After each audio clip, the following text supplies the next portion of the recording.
I always say, you show me your crowd, I'll show you your future. There's three types of people you need in your life. You need the inspired, the excited, and the grateful. Every one of them you will need for the rest of your life. But your biggest distraction is, tell me what your foundation is. Let go. Let go. Let go of these people who you know aren't for you. I don't care how fast and how you jump. Sooner or later, you won't have nothing to fall back on, my man. It's like a house built on sand. As soon as the wind and the water come by, it's gone. That's where your dreams go. You want to begin to get all the toxic people out of your life. Energy drainers, get them out of your life. See, ladies and gentlemen, it takes a lot of energy to reach your goal. It takes a lot of emotional, mental, and spiritual energy to reach your goal. And you can run faster with 100 who want to go than with one around your neck. How do you build your circle? I'm ruthless.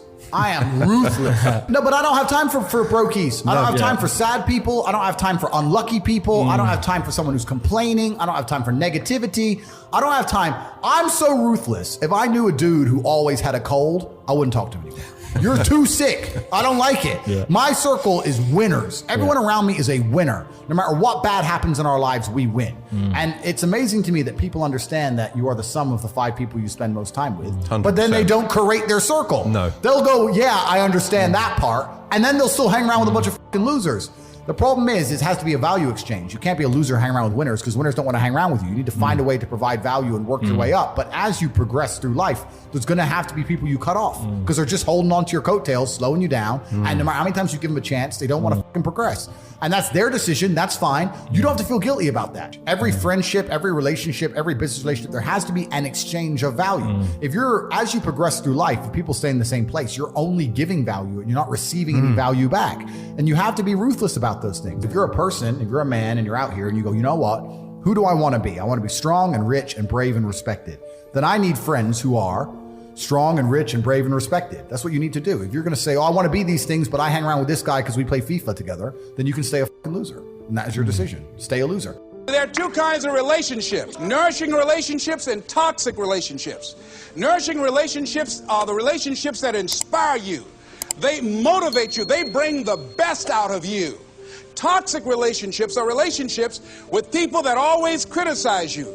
All they can do is find fault. All they can do is just exploit your weaknesses. All they can do is remind you of the mistakes that you've made in the past. These people are bad for your health. Toxic people can run your blood pressure up. One apple can spoil a whole barrel. One negative energy drainer can spoil your whole life. I know people whose lives have been ruined because somebody wasn't good for them. See, there are some people that aren't good for you. You've got to get them out of your life. Make a list of who you communicate with most and ask yourself the question, what kind of person am I becoming because of this relationship? Is it helping me to grow mentally and emotionally and spiritually? Am I becoming a better person because of this relationship?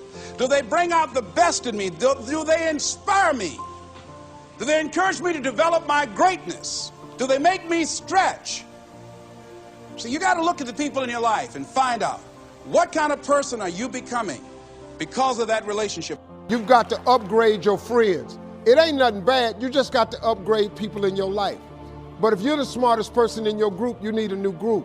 You cannot be the go-to person in the group. You know, my mom once told me when I was a young kid, you are the people you hang around. Today, I would take that great statement that my mother made and say, you're not just a product of your environment, you're a product of all that surrounds you in your environment. That includes the people, your beliefs, the TV you watch, the newspapers you read, the friends you have, the movies you watch, your hobbies, your interests, your family. Everything else that you're involved with influences your environment.